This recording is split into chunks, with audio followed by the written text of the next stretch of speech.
Hello, everybody. Welcome to episode 61 of Buds and Blue Jays. I'm your host, Jesse Burrell, and I am joined, as always, by my co-host, Riley McConnell. And before we begin, Riley, two things. First, make sure you like the video and subscribe to the channel and all that fun stuff we're going to do. And secondly, and probably most importantly, Riley, we are looking for a third host to join us on the show. All you need to do is have a good headset, a good internet connection, and of course, a passion for the Toronto Blue Jays and Major League Baseball. If that is you, we want you on our show. You can send us a DM on Twitter or our Instagram account at Buds and Blue Jays, or you can email us at budsandbluejays@hotmail.com. But enough of the pleasantries, Riley. Today on the show, we've got a lot to talk about. The Jays played a 4-game series in the Trop, and you know stuff is always dramatic when we're playing in Tropicana Field. So we've got notes on the bats, we've got notes on the pitching, and we've got so much more. But Riley, first, how are you, man? What's up? I'm great. Not a lot is up right now. We just took game 4 in this 4-game series by a heavy score. And you could split this weekend up into 2 different segments. The weekend started off real bad, or I should say Thursday and Friday started off not too good heading into the weekend. And the mood kind of went up, just like the Jays went up and the ERAs went down. And when the ERAs went down this weekend, my mood went up. It was a tough one to watch the first 2 games, but you might not know it. You might know it. But we're going to tell you anyways, because it was a great series. We got lots to talk about, and let's dive right into it, Jesse. It's amazing the 2 games the Jays pitched the best and played the best defense for the 2 games they won. Anyways, we'll get into the game recaps here. As you mentioned, game 1, the Jays lost this game 10-5. The Jays got bad Jose Berrios in this one. Only 2 innings pitched, 7 hits, 6 earned runs, 1 walk, and only 1 strikeout. The Jays offense had the game tied at 3 in the top of the second, but they couldn't come back after Berrios led him in the hole. Whit Merrifield, though, had a double dong in this game, and Teoscar Hernandez went deep as well. Game 2, Jays lose another one, gave up another 10 spot, losing 10-6. Jays got down to a 3-0 lead early. They managed to make a 4 spot in the top of the 6th, take a lead, but then a 3-run home run in the bottom half kind of sealed them in, and they scored 4 in the bottom of the 8th was the difference in the ball game, and the back end of our bullpen struggled in that one. Bichette, though, reached base 3 times. Rimel Tapia had 2 hits for the positives there. Jays got back to the winning ways in game 3. They won this game 3-1. The game was scoreless into the top of the 7th when Whit Merrifield hit a 3-run home run. Alek Manoah was at it again, doing king stuff as he does. 7 innings pitched, 4 hits, 8 strikeouts. And Jordan Romano got back on track, converting the save here. A 4-out save at that with 3 strikeouts.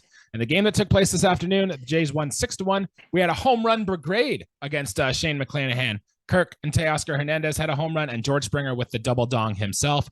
Stripling gave up some hard contact early, but he did do his job. 5 innings pitched, 3 hits, no walks, 3 strikeouts. So after the series, Riley, the Jays sit at 86-67. We're 8 games back in New York. I think we can close the bet on winning the division there. But we're 2 games up on the Rays, 2.5 up on Seattle. And the magic number for the Blue Jays to clinch a playoff spot, Riley, is 4. I think we should be able to do that soon. I agree. It's a very doable thing. I'm hoping that we come off this week and are looking at each other comes, this time next week and have a lot to celebrate. There was a name said a bunch of times in Jesse's breakdown that you might not have heard a lot, and maybe not in positive ways. So let's wind back the clock a little bit from this young Kansas City Royals second baseman who was absolutely taking the league by storm with batting averages, base hits, on base percentage, and steals. Whit Merrifield was a guy who had a great start to his MLB career, but thus has slowed down in the last 2 years. He came to Toronto, and he has not been a guy that is an extra base threat. He's not a guy who's going to threat for power. But this series, Jesse, he doubled his extra bases from 3 to 6 in one series, man, if you can believe it. And 3 home runs, a double dong game. I mean, what more can you say? The double home run game doesn't matter, but he supplied all the offense we needed in the first win of the series. I mean, that's important right there to turn it around, because coming into Saturday, I know that the mood was probably not the greatest. We gave up double-digit runs. I would take a guess and say that it's been a long time since we've given up 10 runs or more in back-to-back games. But hey, we came back in a strong way in game 3, and Whit Merrifield supplied the offense. And yeah, I'll give him a bunch of credit for game 1, because if it wasn't for Jose Berrios coming in and absolutely doing the worst that he can do, because we've seen we'll it get happen. to that about Jose Berrios. Yeah, but Whit Merrifield, man, first thumbs up. Did an excellent job at the plate this series. I don't know if we'll see the power up from a lot more from him, but hey, it's a nice treat for us, man.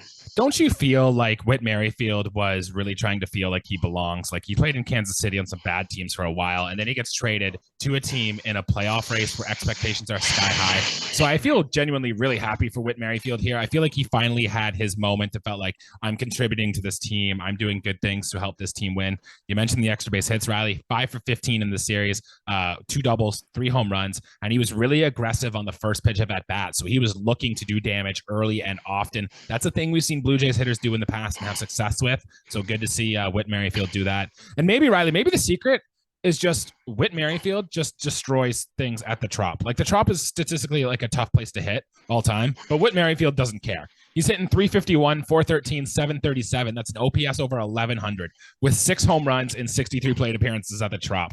Maybe this is why the Jays acquired him, just because they knew they were so good against Tampa Bay. Who knows?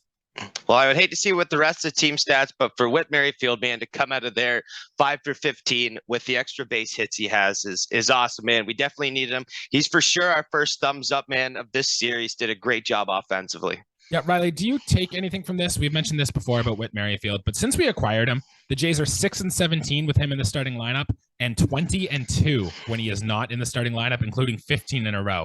Now, of course, that doesn't really mean anything, or does it? You tell me.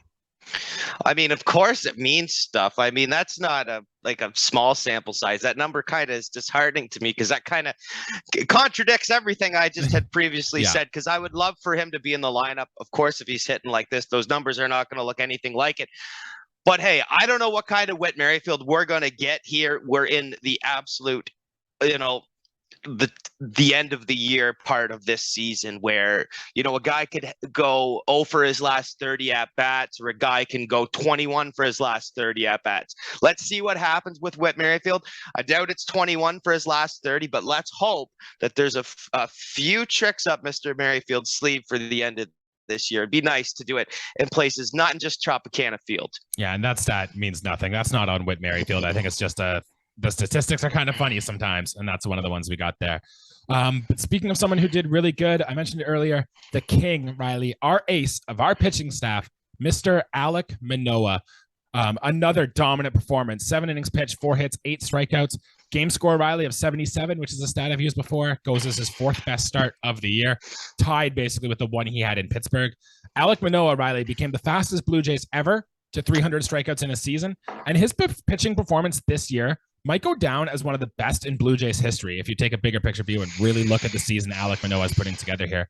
Now, we've had this talk before, Riley, but the innings are piling up, and the Jays have been riding Alek Manoah pretty darn hard through the season. So there were some questions about, is he going to wear down and whatnot? But Alek Manoah gave this quote, which I think just sums him up perfectly. And he said, quote, "I feel amazing. So for all the haters out there that think I'm slowing down, good luck to you." So Alek Manoah is ready. He's dominant. We're going to ride on him hard during the postseason. And we're going to go as far as Alek Manoah takes us. That's an absolute fact. I think Alek Manoah is going to take us as far as Alek Manoah can. There's a lot riding on this kid in his first full season, Jesse. First full season. And it's so hard to believe, because last year it's like he's been pitching for 5 years in the major leagues, and this year he just looks like an absolute stud. He's one of the best in the league already. He had another game, another game where he goes 7 innings, another game where he strikes out a ton of batters, gets a lots of swing and misses, and limits his base running. I don't know about you, Jesse, but that just sounds like good pitching to me. That sounds like everything you got to do in a ball game, and he continues to do that, man. Alek Manoah is the guy with the swagger. He's the guy with the confidence. I mean, he's a strong boy. He can put that team on his back, man, and I bet you he does. Hopefully he gets some support along the way, but Alek Manoah can do it, man. He is a franchise-type pitcher for this team.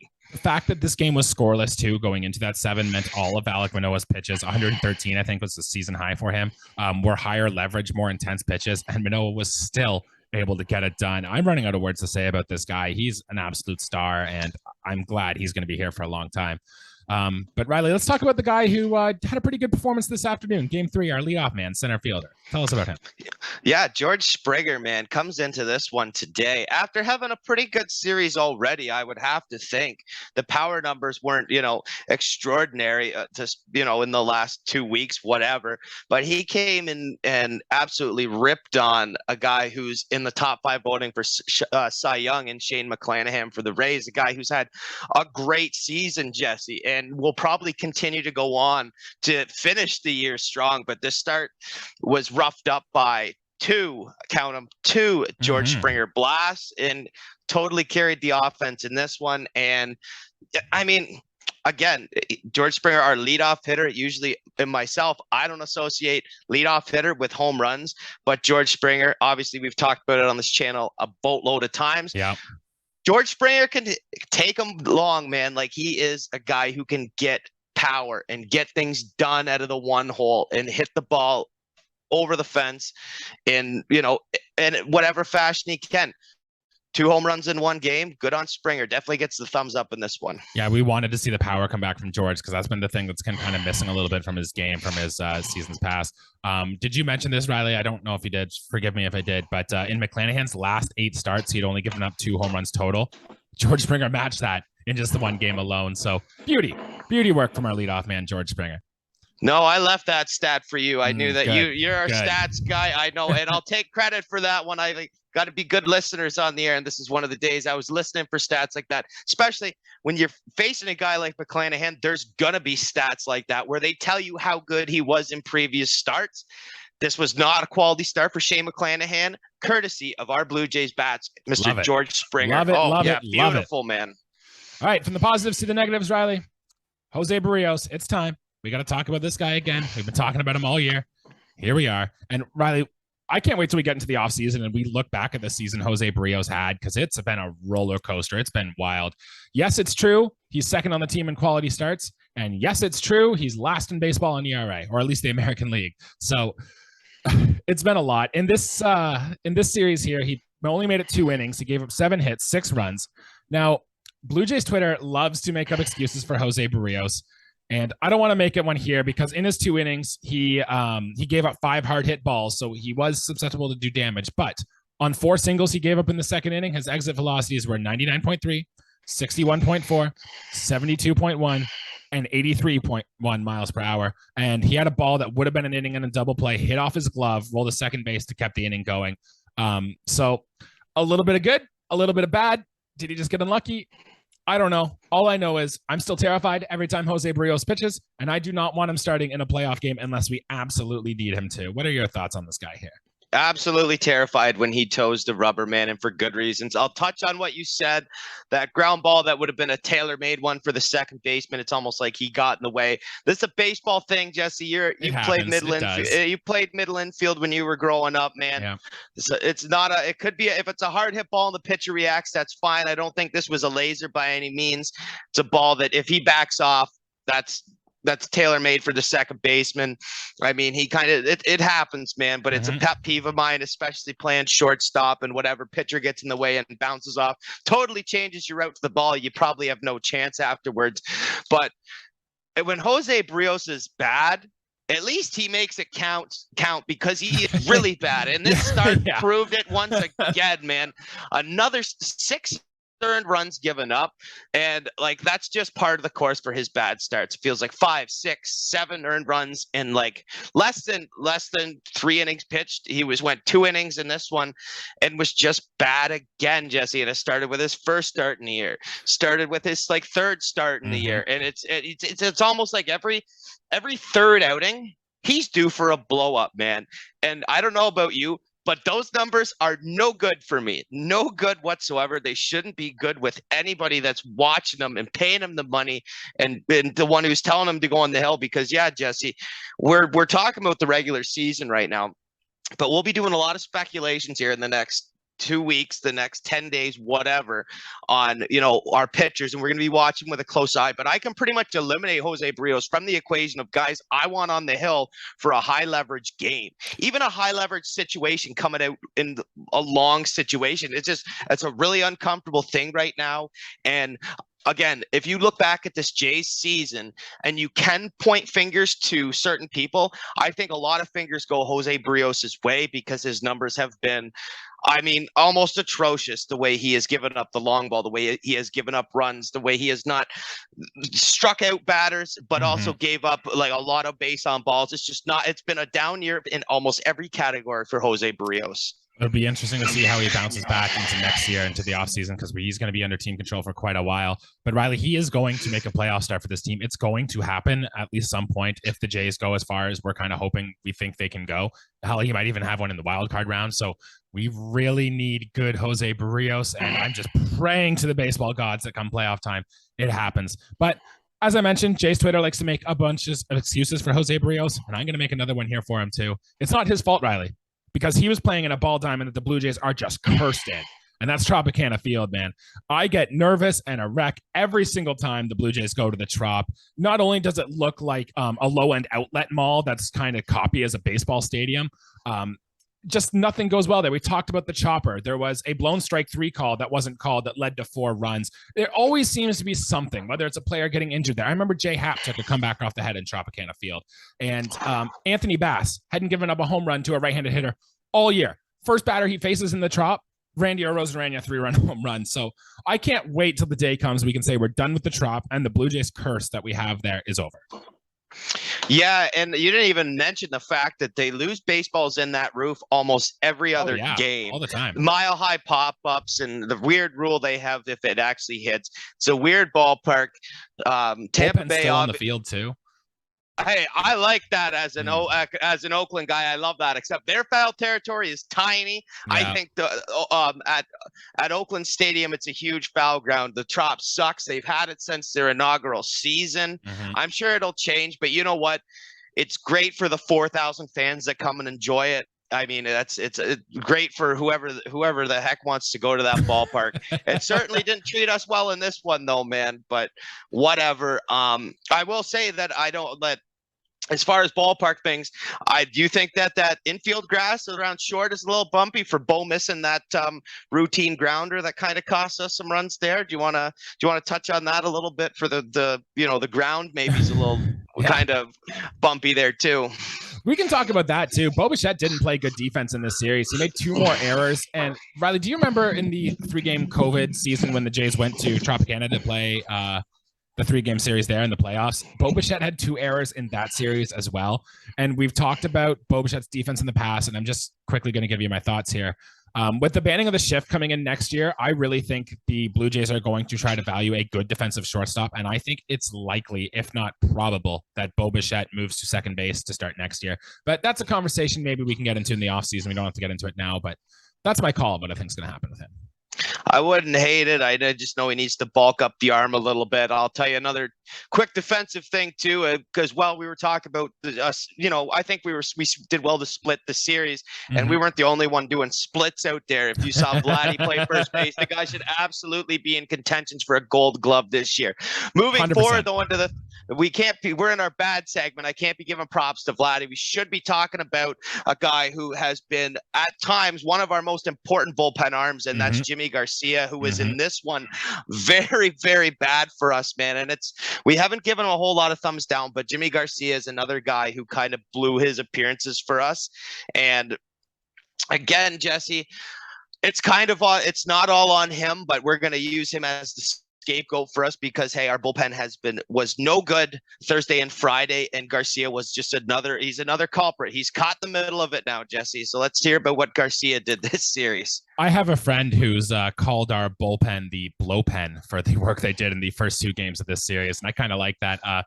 Jimmy Garcia wasn't the only one who had a bad outing, but he's the one we're going to lay it on here. He faced 8 batters, only got 3 of them out, 3 hits, 2 walks. He's now allowed a run, Riley, in 4 straight appearances. And in 5 of his 9 September appearances, he's given up a run. Riley, he's been so good all year. This is by far his worst stretch in the season. Where would you rank Jimmy Garcia in our bullpen right now out of all the relievers? Would he still be your setup guy, or would you move him down behind like maybe Simber, Meza, Pop, Bass? Where would you put him? I would say I do value Simber higher than a lot of guys do.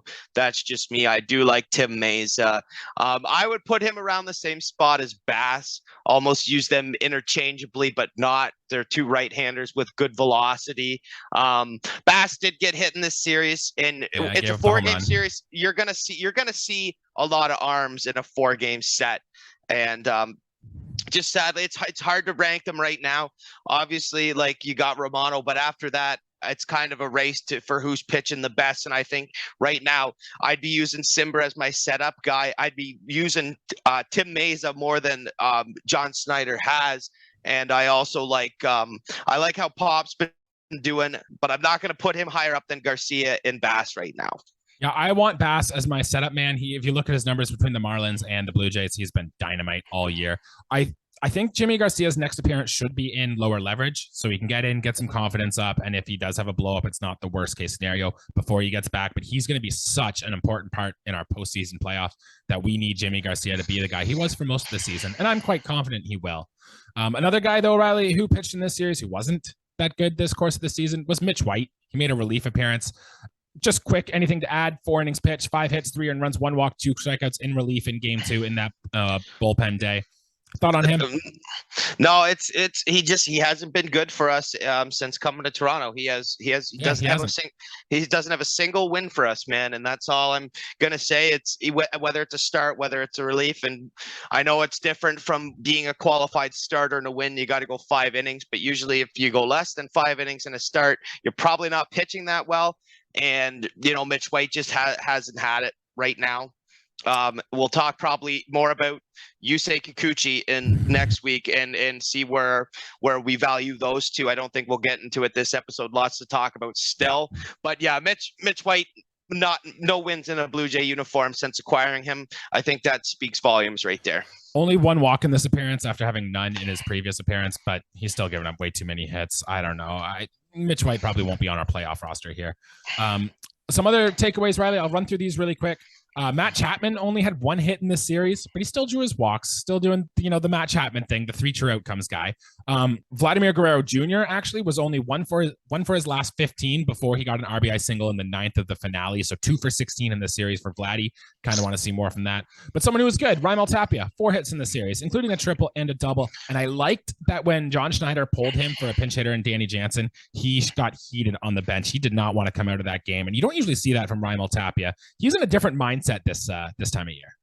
Rimel Tapia is a guy who, Jesse, you kind of coined him that he has the possibility. He has the potential to be a big game kind of guy. And the more and more it goes, I think this is aging really well. I think you said it an episode or 2 episodes ago, whenever it was. I think I think that's going to age really well, Jesse. The mindset's different. The plate appearances are different. The approach at the plate's different. I mean, it was a very tasteful comment at the time. I really liked that, and it's still a very tasteful comment. And we're not done seeing yet. When a guy kind of gets pulled from a game like that, it's not the last we've heard of Mr. Rimel Tapia this year. I don't think by far. So we're gonna see some more things happen before the regular season finishes out. I think we'll see a little more of Tapia, and then obviously Jesse's big prediction for the playoffs is we're going to see a big game moment from him in there, and my hopes are high for that. As far as Chappie and Vladdy go, that's just kind of how the numbers go. Of course, Chapman's going to draw his walks, and Vladdy's still hitting the ball hard, honestly. But and a lot of, actually, you know what? Some of the grounders were very soft in this series. It's almost, he's a very heavy swinger, and it's almost like he's over swinging. I don't know. Again, this is the thing. I think I talk about it 1 every 4 episodes. Is that he's still young. His technique, his swing approach, his plate approach can be a lot different. But he's still a very valuable member of this club. I think you touched on a 4-WAR season for Vladdy. Yep. Obviously not an astronomical number, but still a very recognized major league first baseman number. And yeah, I'm sure that's not going to happen, here down in the last week and a half, 2 weeks of the regular season. Just something to keep an eye on there. I know now that we said that, Riley, about Rimel Tapia, let's queue up automatically his 0 for 15, 8 strikeouts, because as soon as we talk about a player like this, they usually struggle. But a guy we were trying to get going a little bit did in this series, and that's Teoscar Hernandez. Riley, did you see his home run he hit in the finale here today? Yeah, 464. 64. Yeah, 464 Oh, feet. nailed it. Nailed it. It was the longest home run a Blue Jay has hit at Tropicana Field since 2015, since StatCast started taking over that. And 97-mile-per-hour fastball right down the pipe. But Riley, I was most impressed by his home run he hit in Game 1 was a slider down and away. We talked about how Teo was struggling hitting the slider, and that's been his big downfall. He crushed that one, and it's a sign that things are turning around for Teoscar Hernandez. Absolutely, man. And it was off of a guy who just must hate facing Teo. Ryan Yarbrough, I know they were naming the stats in the games. I don't know how many career home runs. I know he has. I think that's more than 5 now for sure on Ryan Yarbrough. He got pulled from that game. I think a neck strain from watching the ball leave the yard. But it's great to see that out of Teo. Again, a guy in the middle of our order who needed to get it going. We want to get him going. He got that little push in this series, and he brought the power in that game, man. Good for Teo. I have one more stat that I saw. This is from James in TO on Twitter. Good follow if you're a Blue Jays fan. I highly recommend it. But he pointed out, Riley, the Blue Jays as a team, their 7 through 9 hitters are hitting 253, 362, 403. Players that have a similar batting line to that in Major League Baseball this year are Cedric Mullins, Trey Mancini, Jurickson Profar. And this is the type of production we are getting from the 7 through 9 spots in our order. I think has really helped this offense shine with underperforming years from guys like Vladimir Guerrero Jr. and with Bichette for most of the year, and with George Springer. So it's an unsung hero, but the Jays 7 through 9 hitters have done really well for this team this year. I'm really not surprised, especially we're talking about Tapia. We talk about Merrifield in this Danny episode. Jansen a lot. Yeah, Danny Jansen. So if you're telling me with a comparable like that, so if I got Trey Mancini in the 7 hole, I got Cedric Mullins in the 8 hole, and I got Jurickson Profar in the 9 hole. That's quite lineup.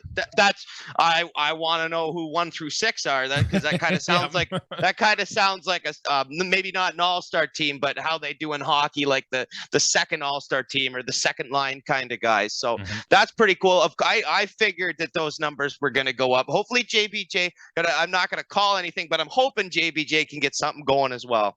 All right, some news and notes. Santiago Espinal has been placed on the IL 10 days. I guess he got his x-rays, and the Blue Jays didn't like what they saw, so Otto Lopez is up. Hasn't played yet, which means shortstop is Bichette every day until Espinal comes back. Nate Peterson made a rehab assignment. Again, he went only got 2 outs, 3 hits, 3 earned runs, 2 walks, and no strikeouts. It was the first rough outing that Nate Peterson had. He threw more balls than he threw strikes. And I know the stat lines don't matter much, and the health with Nate Peterson is the most important thing. But Riley, the Buffalo Bison season is over. So unless the Blue Jays are calling up Nate Peterson to the bullpen today, he probably won't pitch much until next spring, unless the Jays decide to send him to winter ball or something. But I don't know.